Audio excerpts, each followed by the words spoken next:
Here we go. I'm recording and welcome everybody. My name is Dr. Lorianne Stretch. I am the program coordinator for the online counseling program, and I'm so excited to be here with you. I actually joined the program on May 26th, almost a year, or a little more than a year after Dr. St. Germain Sears started. And I come to you from the Chicago School, where I was the department chair for 6+ years, and love running online programs. Online pedagogy is one of my areas of specialty. Some of you know that I'm a telehealth expert. That's really where I've made kind of my name and written a lot of my articles and books is on telehealth. And it took a pandemic for everybody to take me seriously, but telehealth is here to stay. So telehealth is awesome. So telehealth is wonderful, and it's something that I'm very passionate about, and you'll be hearing more about some things that hopefully I'm going to be able to bring to William & Mary to expand some of the trainings and support we have for telehealth even here. I have been a counselor educator for a really long time now.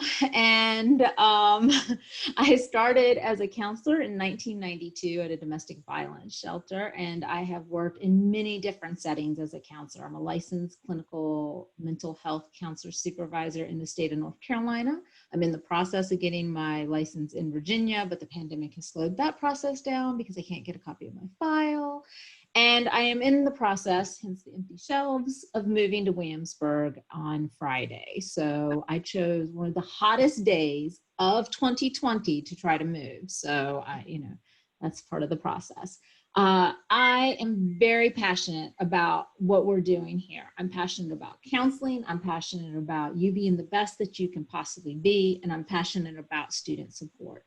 So please know that I'm accessible to you. Reach out to me. But I also have a lot of people reaching out to me. So if you reach out to me and you ask me to do something and you don't hear back from me, don't hesitate to poke me again. I am not at all offended by being poked multiple times. It's actually really helpful to me. So just know I'll be very transparent. Like I had somebody reach out to me today and I said, you know what?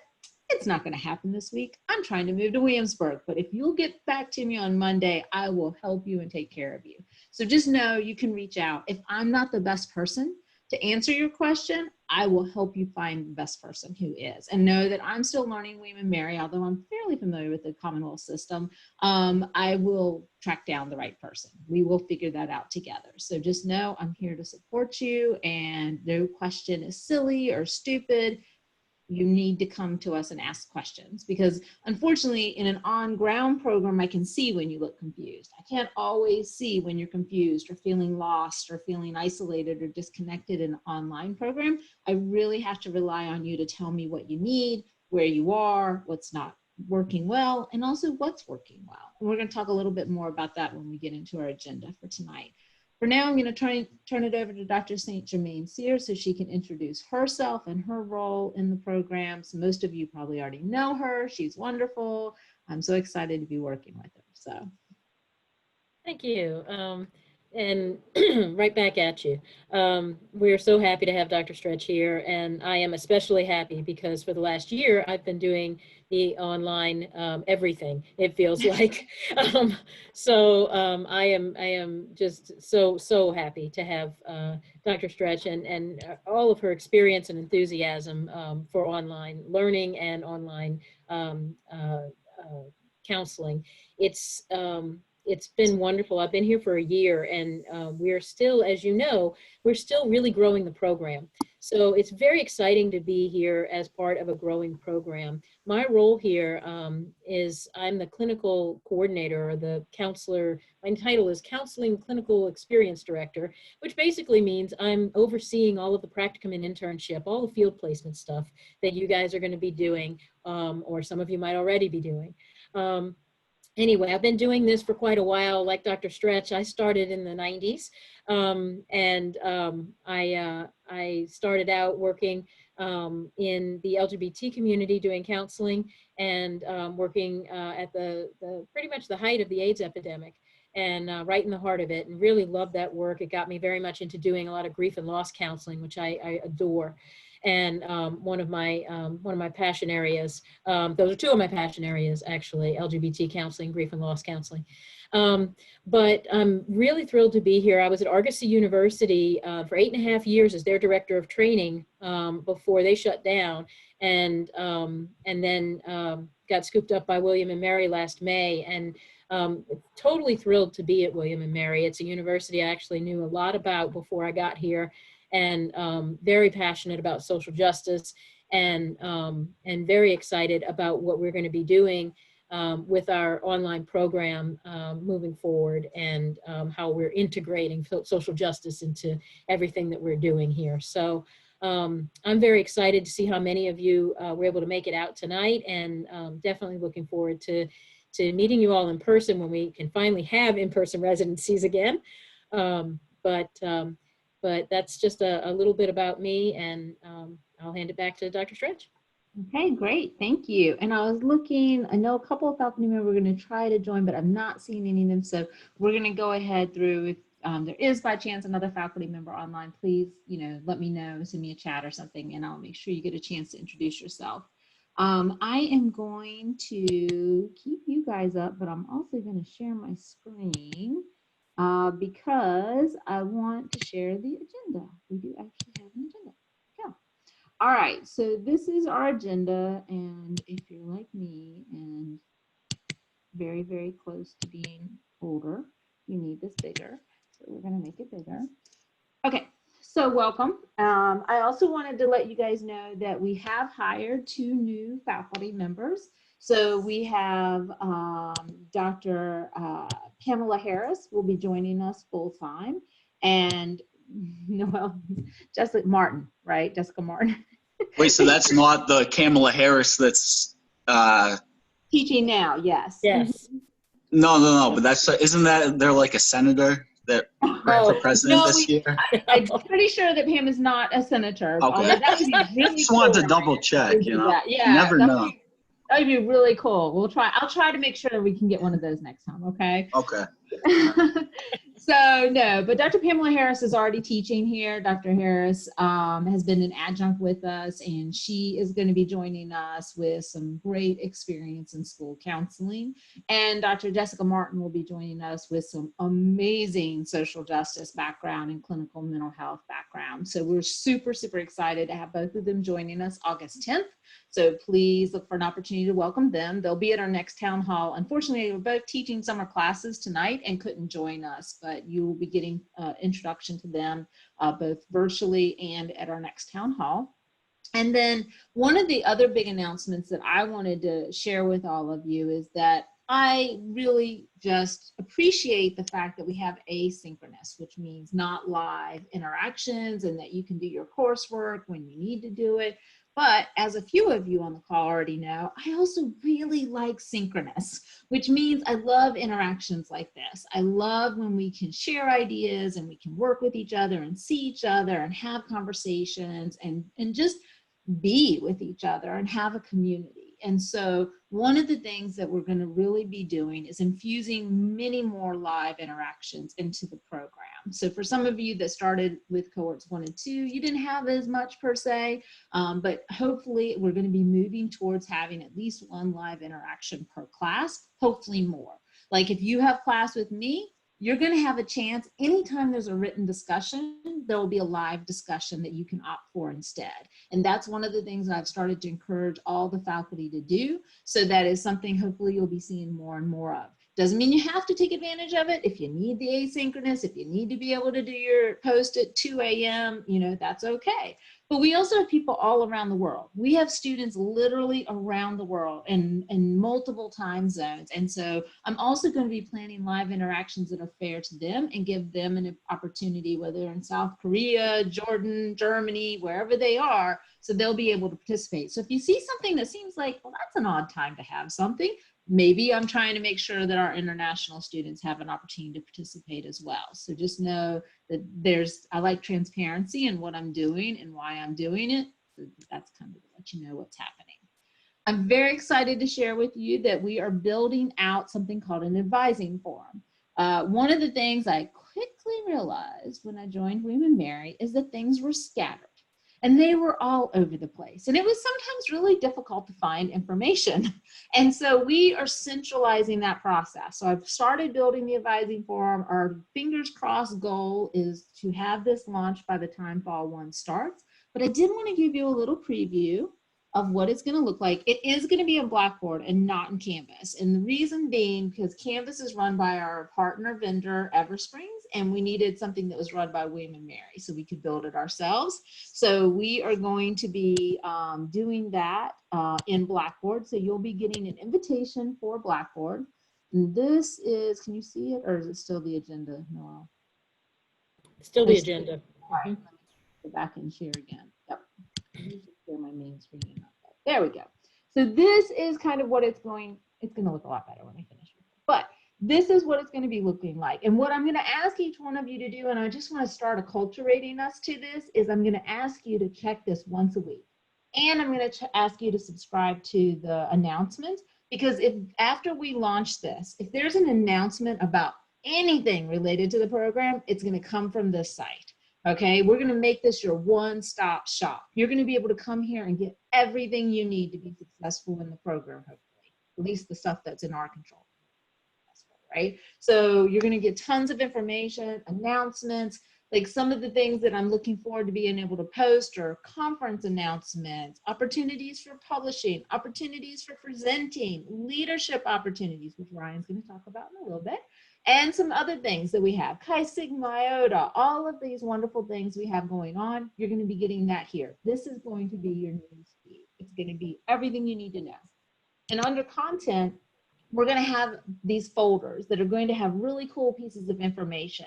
Now, they'll probably link to other places, but the goal is that this will be your one place you can come to find anything. You need your, know what happens in advising, come here. If you need to find the fieldwork manual, come here. If you need to know who the heck is my advisor, come here. We will help you, okay? This is where the information is going to be.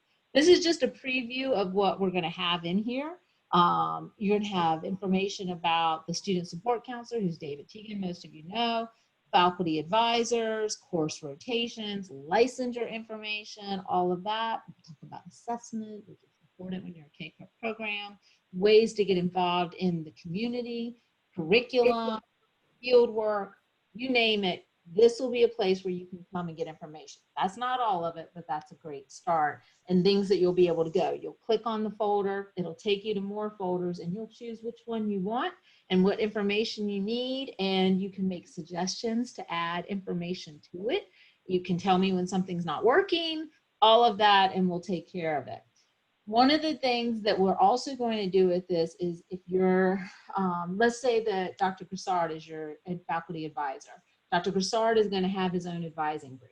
So you'll have a mini Blackboard within this Blackboard where your advisor will be able to post notes to you and send you announcements, and you'll be able to see who else is in the same advising group with you. You can, send information through there. When you start field work, you'll be in a group for that fieldwork cohort so that Dr. St. Germain Sear can send out notices to you through Blackboard. You can't find it. You're like, oh, I know she sent that out. Where is it? You'll know to come here. Go into your group announcements. It'll be right there. So you're not having to search for things in your email. Was it here? Was it there? Did I get it this? It'll all be in one place. And so that's what we're hoping to really gain from that. And then cohorts. We're going to also create cohort groups so that cohorts can actually create groups with themselves, and you can send each other notices like, hey, are you going to residency? Do you want a room together? Things like that. There will be a whole section in here for residency as well. Questions or thoughts about this? Anybody?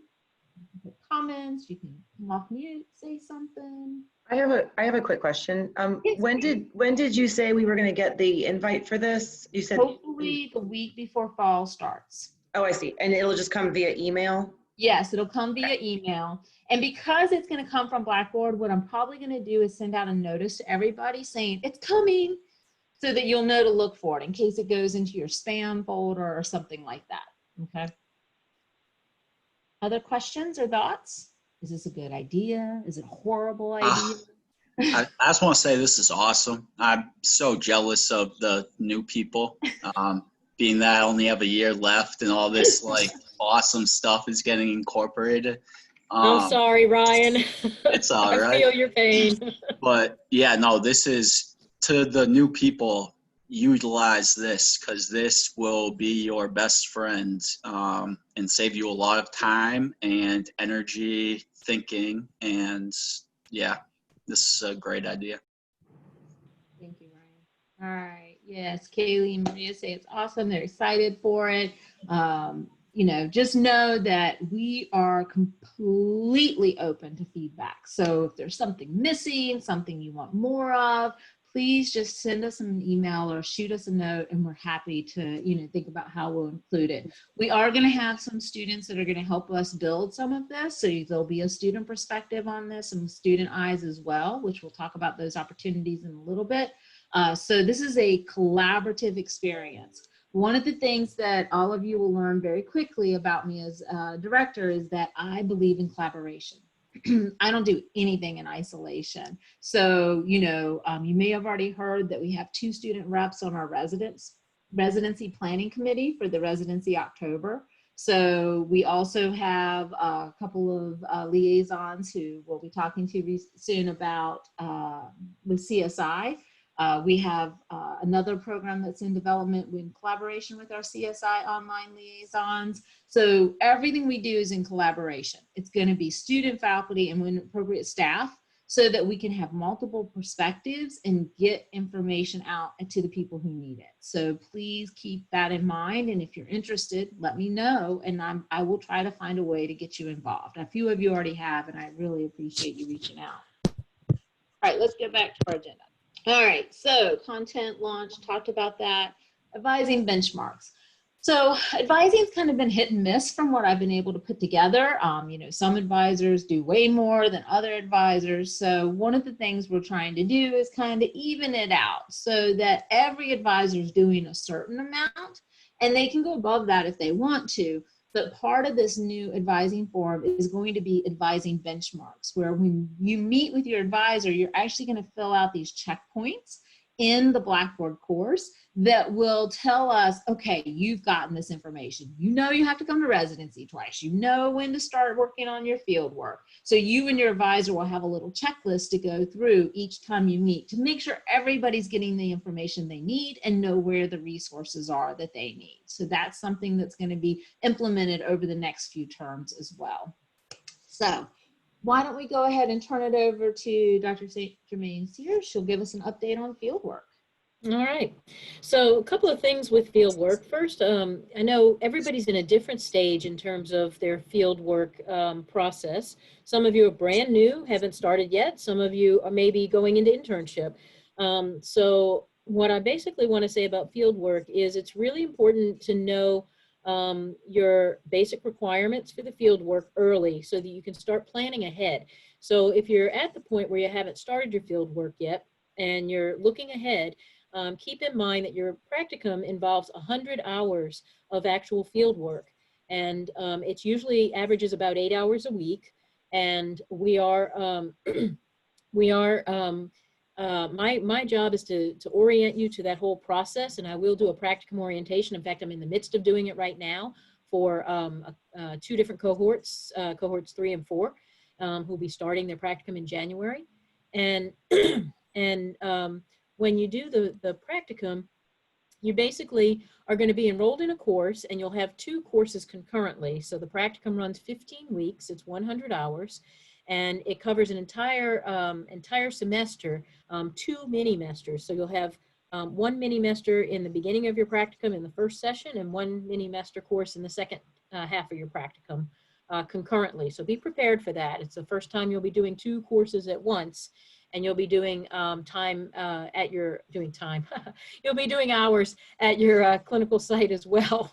Hopefully not doing time, but so you'll be doing 100 hours. Those 100 hours do include synchronous class time, where you'll be meeting with your class for group supervision, an hour and a half a week. And they also include clinical time, where you're meeting with students or clients at your site, as well as doing supervision and other practicum related activity at your site. For internship, you're doing 600 hours. Those hours are spread out over 2 full semesters. So it's 2 15-week semesters, 30 weeks total. And you will be taking courses concurrently with internship as well, so be prepared for that. The average time per week with internship is about 20 hours a week. Again, you'll be doing an hour and a half a week of time doing your group supervision with your classmates and your faculty instructor. And you'll be doing about 8 hours a week is the average amount of time that you'll spend minimum seeing clients per week when you're in internship. You can certainly do more hours than that clinically, but that's about the average time per week in seeing clients. So I tell students to prepare early, especially for internship, because it can be a very daunting task to complete that number of hours in 2 semesters. And you will be getting an orientation to practicum and internship that will provide you with an overview of what to expect and how to go about looking for a site, what the requirements are for a site, the requirements for supervision, and what your supervisor needs to have in order to be a supervisor, and all of that good stuff. I do that orientation about 8 months before you begin your practicum. So you have plenty of time to locate a site or find a placement. So don't stress too much about what you don't know yet, because I try not to overwhelm students with too much information too early, because I want you to focus on your coursework if you're early in the program. But do reach out anytime you have questions. Like Dr. Stretch, my passion for the job comes in working with the students. So if you have questions, don't hesitate to email me or call me or set up a Zoom meeting and let me know you want to talk. I'm very happy to meet and discuss any questions you have regarding your clinical experience and how that works. Great. Thank you so much. Sure. All right. I am going to turn it over to Ryan, who is with Chi Sigma Iota and is one of our online liaisons. So Ryan, if you want to give a little plug for CSI, maybe also, I know I'm putting you on a little spot, but letting people know when they can apply for that, and then also talking about the ambassador program. Okay. So CSI is awesome. Everyone should join whenever they can. Honestly, I don't know when that is. I think it's 4 mini-masters. Okay. 3.5. So 4 mini-masters, I know you need to have a 3.5 to join. It's a $50 due, but the continuing ed and just all the resources it has, I mean, it's a no-brainer, in my opinion, at least. And so we have a lot in the works right now. What I'm most excited about is the Tribe Ambassador Program. So what that is going to be is we're going to have CSI members apply. And sorry, I'm kind of looking down at the requirements. So first I'll give you kind of an overview of what it is. So basically how me and Cecilia are kind of viewing it is you're a TA but you're not grading anything. So what this position would be is you're going to be in the class. It'd be a class you've already taken and gotten an A in. That's one of the requirements. But you're there to bridge the gap between student and professor. So you know those first 2 classes, if anyone, I can only see 4 faces, but the first 2 classes, at least my experience was I was nervous to talk to the professors. I didn't want to look dumb and ask a dumb question, but you can't have that mindset. And at least if I was an ambassador, I would be encouraging students to reach out to the professors, encouraging everyone in the cohort to give each other their phone numbers and start a group text, because that's going to be hugely helpful later. And down the line, I mean, these are going to be people that are your, colleagues in the future that you're going to need to consult with. You might do research with them down the road. You want everyone's contact information. It's just, there's no reason why you shouldn't have it, even if you never talk to them. So those are some just kind of like encouraging everyone to open up a little bit.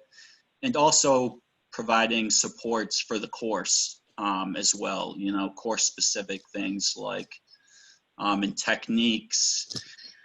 I can give you a few hints. Just get out of your own head and don't worry about messing up, because you're going to, and that's fine.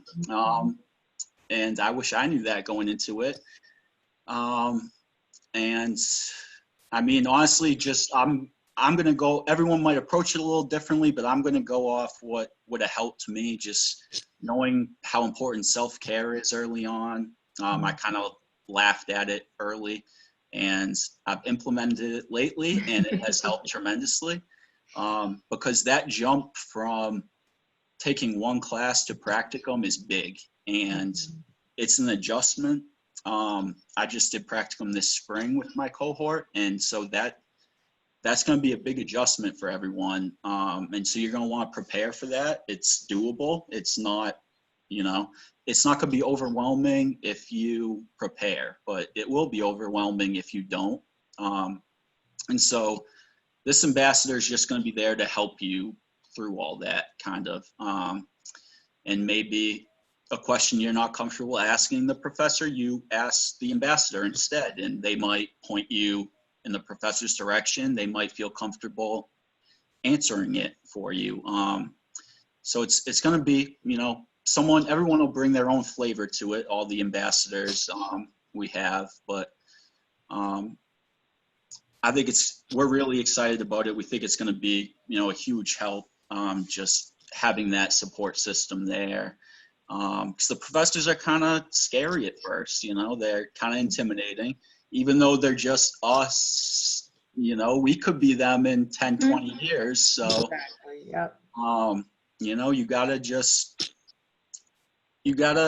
open up, but at first it's hard. I didn't open up right away. You know, you wanna kind of keep your cards close to the vest, and I get that, but you're not going to get the most from this program unless you open up and communicate. The professors all want you to succeed, so don't feel like you're bothering them by emailing them. I bother them all the time. I haven't got kicked out yet, so I think it's all right. But they want you to do well. You know, they want you to do well. So you can't feel bad about asking them, because I'm not a professor, but if you were to ask them, I bet that they would rather have you pester them all week than do bad on an assignment because you didn't understand it. And you're not going to understand everything. Some things you're going to be like, wait, what? Like, I don't get that. So just ask. And that can be scary at first. You don't get an email invitation. I'll have to talk to Dr. Brendel about how that works. So for our cohort, it took us longer to get in because we were the first cohort. I'm not sure what happens. Yeah, I think it's going to change a little bit. So hopefully it'll be more of an automated system starting in the fall. Okay. So that would be good if you just got so that might be one of the advising forum things. You'll just get that announcement like, hey, you're good to go for CSI now. And then, you know, you apply. I mean, everyone gets in if you have a 3.5 and you want to get in, and then you do a little induction ceremony. But this position is just one way of helping out. So we're actually starting a CSI newsletter as well. And so the members of the board, we're all writing the stories for the first newsletter, but we are wanting other students to contribute to this. Our hope is that we can kind of step back after this first edition and let other people write our sections. So for example, I'm doing the faculty spotlight section. So for the first issue, I'm interviewing Dr. Foster, who's a core faculty member, and then Dr. Benoit, I emailed today, who's a part-time member. So we're gonna do one core, one part-time for each issue. We're still kind of working it out. But we would love to have people to offer that. And I mean, it's not a big commitment. I think we're gonna do a fall issue and a spring issue. You know, and that interview I'm doing, it's gonna be like a half a page. but it's cool because I got to talk to a professor I might have never met today. Got to talk to her about what she's interested in. And it's not a big commitment, but it's something you can put on your resume, your CV. Still need to figure out what that is at some point, but it's important. And it's just a great way to get to know the professors better, you know, and just have that network of people, because you're going to want to be able to reach out to the professors, you know, maybe your first, second year in the field, and you're like, wow, I'm in a really tough situation. Ethical decision making, I need to reach out to one of my professors. I can't answer that question, Tammy. I'm sorry. I don't know. It might depend on how many people volunteer. So definitely reach out to me. I'll type my email in the chat, and if it's not just members, we would love to have whoever. So we'd like to grow it. And But Tammy, if they don't want to have you a non-member, you just reach out to me. I've got plenty of Yeah. writing to do. yeah, Dr. Stretch will hook you up with I'll something. hook you up with some advising form writing. It's all good. Okay. All right, Ryan, we're gonna have to move on. So thank you Yeah, for this. sorry. CSI. Just a quick note about CSI. I have been a member of CSI since the 90s, and it has been really important to my professional development. And I will honestly say, I was chapter president at North Carolina State when I was in my doc program, but I honestly have gotten a lot more from CSI even after I graduated. So it's something that goes well beyond when you graduate. I've had a lot of opportunities for leadership and advocacy and social justice and networking, just unbelievable networking since I graduated. So just know CSI isn't something that's just during your graduate program. It's a way to stay connected and develop your professional identity well beyond graduation. Okay.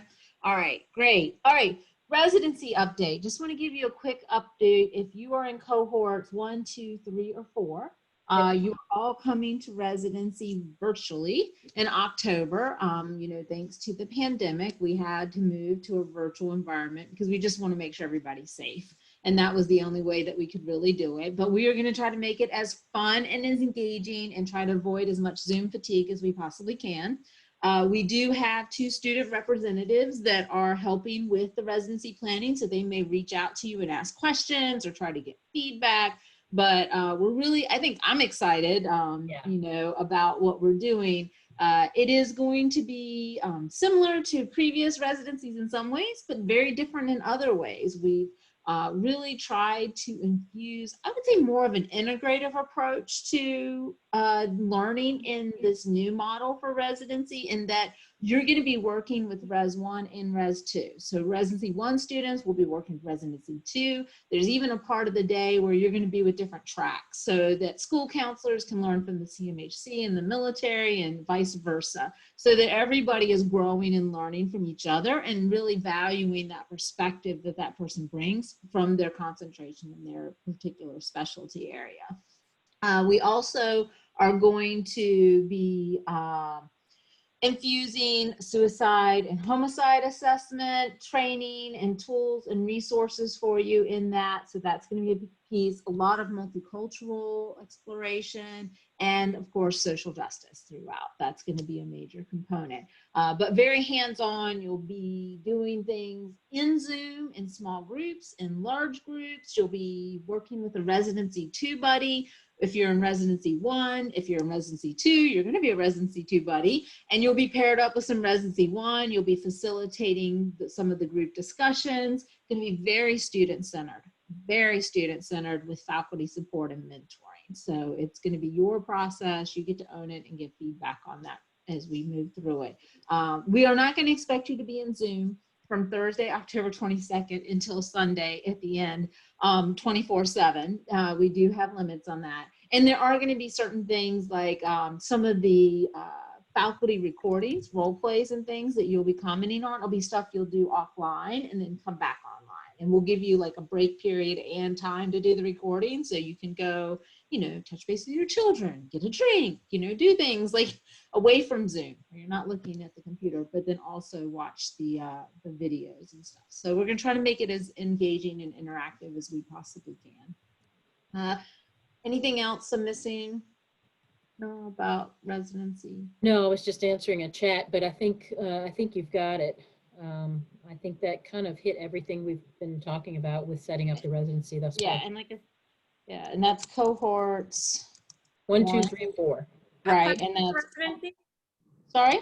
I have a question about residency. We have a project due. How does that work since we're not going to be doing it in person? Hold that thought, Sarah. We're not quite sure yet. So, but we will hopefully have an answer. Our hope is that we're meeting every Thursday to work on the schedule. So our hope is that by fall 1, at the beginning of fall 1, we'll at least have a preliminary schedule and a little bit more guidance about how that's going to work. Okay. I'm leaning towards you're going to pre-record something about your project that everybody's going to be able to view and see, but we haven't quite figured it out. We'll have some sort of fair, there's You have something. like a Zoom recording presentation. Yeah. Kind of thing? We'll figure it out. Yeah. So that, I mean, it's just, you know, with the pandemic, we're really having, I mean, it is stretching, no pun intended, all of our skills as far as how to be engaging and how to be supportive and how to do this. I know that several schools just did their first virtual residency, and I've been in touch with many of their residency directors, even just in the last week, because I know 2 schools did it just last week. And I've already touched base with them to find out, okay, what worked well, what didn't work well, so we can learn from their kind of mistakes and what worked well for them, and we can bring that into our program. Okay, but it's coming. That information is coming. All right, so let's see what else. Student survey. There is going to be a student survey. You should get that link on Monday if all goes well in my world. And that is going to be really important. I'm thinking it's going to probably be like a 20-minute survey. So it's something that I really need you to take seriously, and I would love to have a high return rate on it. I'm going to give you 2 weeks to do it. Really want you to invest some time into it. It's pretty diverse. It's asking you for feedback on what types of faculty engagement you've liked and what parts weren't helpful. How much time do you think a faculty member should take before they respond to you? You know, what type of feedback do you want on your assignments? What type of student support groups, like, you know, interest groups do you want to have? So we're really asking you for this information because you're going to help design where our program's going. Okay, so this information that you give us in the survey is going to be critically important to where we go as a program, because in August, we're doing a strategic planning session. And so I'm going to take all that feedback you give us, and I will invite a few of you, if you express interest, into being in a couple of focus groups where we'll actually have a dialogue about, you know, the survey results and see what you would like to see happen in the program. And then I'll take that information to the full faculty in August and present that with some recommendations for additions and changes and things. So you have the opportunity with this survey and the follow-up focus groups to truly shape this program and where we're headed. So I really hope that everybody will participate and try to get that information in and give us, you know, 20, 30 minutes of solid feedback so that we can really, you know, hear your voice and make this your program as much as we possibly can. All right. And then we have a YouTube channel coming. I was hoping we'd have it, but I didn't get the pieces of information I needed to get it set up beforehand. But we are going to have a Counselor Ed online YouTube channel. So as soon as I have that information, I'll share it. It'll also be in the advising forum. So anytime we have town hall, anytime Dr. St. Germain Sue does a field work orientation, anytime there's, you know, some professional development thing we do, maybe even CSI has a meeting or whatnot, we will post that information on our YouTube videos so that you can be a subscriber there and get the information as it comes forward. Okay, so that is going to be a resource for you as well. I've had a few of our new students who are coming in the fall asking what classes they're going to be in. They're going to be in theories of counseling and psychotherapy and techniques of counseling. I'm going to be the lead for both of those classes, 2 of my favorite classes to teach, although research and statistics are actually my favorite. But these are 2 of my favorites too. So I'm very excited to be doing these with all of you. And we have a lot of sections of these classes. So you'll be working with all the faculty members that are teaching across those sections, because we really do work as a team. and it's not going to be like just your faculty member. So you'll get exposed to the theoretical orientation of other faculty members and see demos and things from different people. So it's going to be a really rich experience if you're joining that.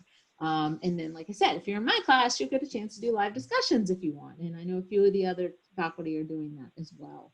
So I'm super excited about some of the changes. I would love to hear some questions that people have, comments that you have. You can put them in the chat, or you can come off mute and ask out loud. I'm going to stop sharing my screen so I can see more of you. And just tell me what you need. What do you want? What do you like? What do you not like? I want to start by saying I really like things like this. So for those who don't know, I'm a year in now, and I find things like this really helpful beyond just here's a list of files to look at, and then email somebody we don't know who for feedback on it. Right. So I guess that's more of a thank you. I would love it if you keep doing things like this. We are going to do one of these every term. So every mini-mester, you're going to have a town hall. And my hope is that the mini-mester, our town halls will rotate between having faculty speak on something, like faculty might come in and talk about a therapy or an intervention or something project they're working on, a social justice opportunity. And then the alternate terms will do a student panel or an alumni panel where they will talk about what they're doing and how they're growing. So that's my hope, is to alternate between the two, Jerry. Awesome. Mm-hmm. Okay, thank you, Jerry. Appreciate it. Others? And if you're new, coming in the fall, you can ask questions too. Don't hide, don't feel like you can't. Hi, everybody. I'm Megan Megan. Kamaski, and I'm entering my second year in the program. I just wanted to say that last semester, I had Dr. Spargo with research methods, and that was the first time that we actually had study groups, live discussions, and it was amazing, because even though we discussed research methods, which, you know, that can be a beast, we also discussed practicum. We were able to really learn from one another, and, you know, everybody's different experiences, her career, and she gave us a lot of really great insight. So I am used to the in-person, in-residence programs, so this was a huge jump for me when I decided to change my career, but I really love all of this in person, because it makes us feel like we're really dealing with real people. Yes. So thank you, I appreciate that so much. And Megan, that was probably a good example of also team teaching, right? Because you got exposed to Dr. Mullen, to me, Dr. Ward, and Dr. Spargo, because we taught it as a team. And I know that some of you came to our support sessions, because we also offered, every week we offered, near the end of the class, we offered 2 additional support sessions that you could just drop in and ask questions and get help and get support. And I think, at least I heard pretty positive feedback on that. So I hope that's something that we'll be able to incorporate, especially in the, I guess, the tougher courses like assessment and research and things where it would just be really nice to ask a live person this question and have them draw pictures for you. You know, hard stuff. I mean, it's hard to just read some of this stuff, you know. Other questions, thoughts, comments? I have a question. I am a teacher, and so like I did in the spring, I had to take days off for the residency.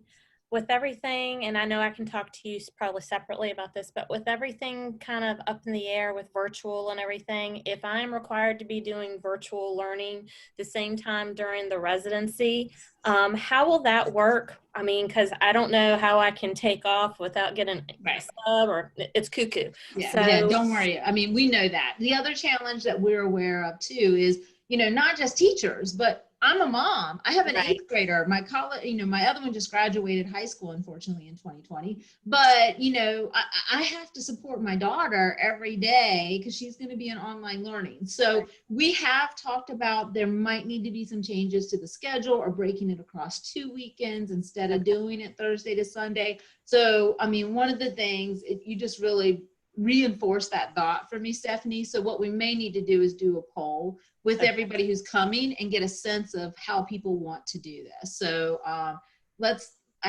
make sure. I'll include that in the survey. I'll actually add in the student survey, are you planning to come? Are you planning to attend residency? And which of these two schedules would be better for you and why? But also know if for some reason we have to go with the 4-day one and that doesn't work for you, we'll figure it out. So don't worry about it. We'll figure it out. I can do really creative things. I'm the incoming president of the Association for Creativity. I can do creativity. Okay. All right. What else? What other questions do we have?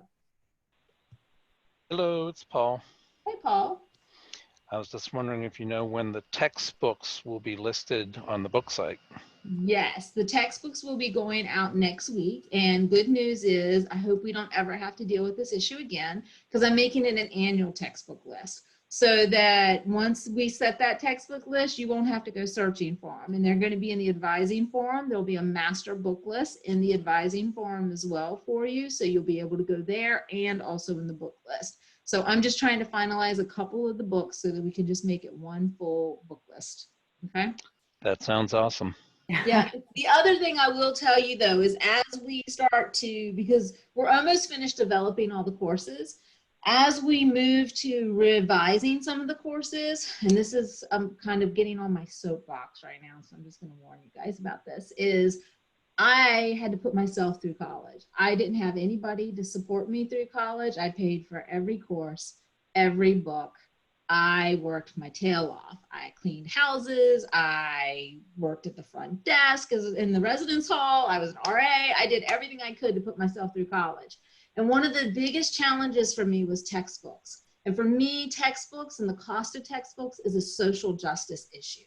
And so one of the things that as we're revising the courses, I'm going to be looking really seriously at the cost of textbooks. And if they're extreme, or they're prohibitive, or they become a point of inequity for students, we are going to be doing away with textbooks and working off articles and podcasts and videos and things like that instead of textbooks, because I am not going to have anybody not be able to have an equitable education because they can't afford the resources in the course room.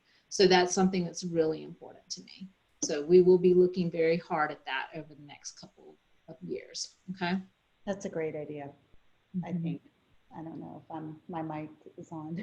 Yes, you are. Okay. No, I just, because some of the professors, I'm only 2 classes deep, but they put articles, like researched articles along with certain sections that support everything that is in the textbook. Then some of our textbooks are already outdated. Oh, yes. Yes, they're in their 4th edition and we're now on to the 5th edition and some of the research is dated. Right. I think counseling as a profession is still fairly new. So the research is catching up with how the profession has taken off. And so some of the articles are more supportive than the textbooks are.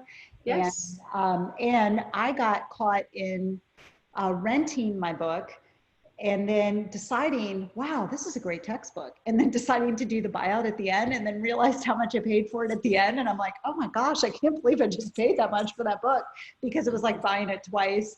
And it was just, but I wanted to have that book on my shelf because it added so much to my base knowledge going into it. I'm a math teacher. So my first course, I had to do a really fast study on vocabulary and lingo and just really delving into the proper terminology and everything that's being used. And so it helped a lot. But yeah, honestly, I think the best investment you could probably make is becoming a member of ACA. There are so many podcasts, so many webinars, so many articles in that ACA library that it really can be the best supplement for your learning. So that to me is what, if you're going to invest somewhere, invest in that. And they're theoretical, but they're also supported because a lot of them are being presented by people that have taken them and have tried to activate them within their school or community, and they've been tested and then are coming to the the other end. Yeah. Yeah, and ACA has, I'm actually really good friends with the director of the education and ethics.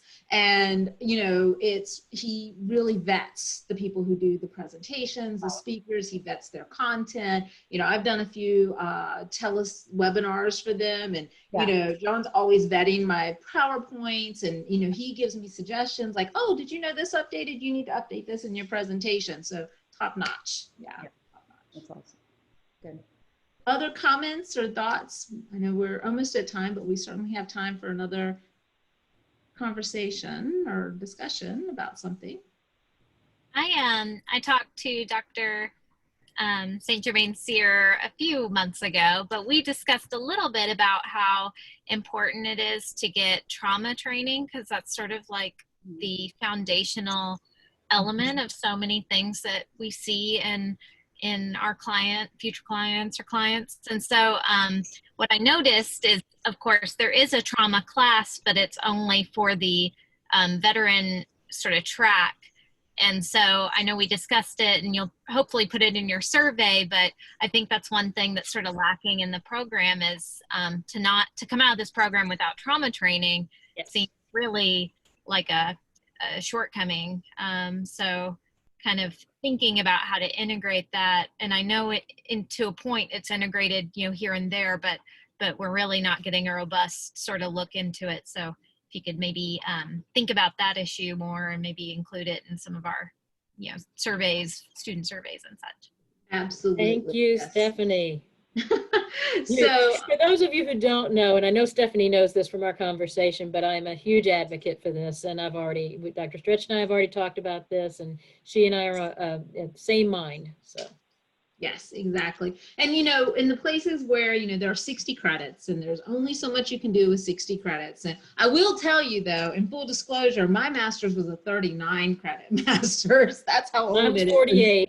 Yeah, so I'm an old school person, but I will tell you one of the other things that I have implemented and I really have liked in other programs I've run is kind of like a working lunch program where you bring in a guest speaker and you offer a national board certified continuing ed credits. It continues to be a benefit of sites for site supervisors, so that you're giving back to your site supervisors who are supporting you in field work, right? They can get continuing ed by coming.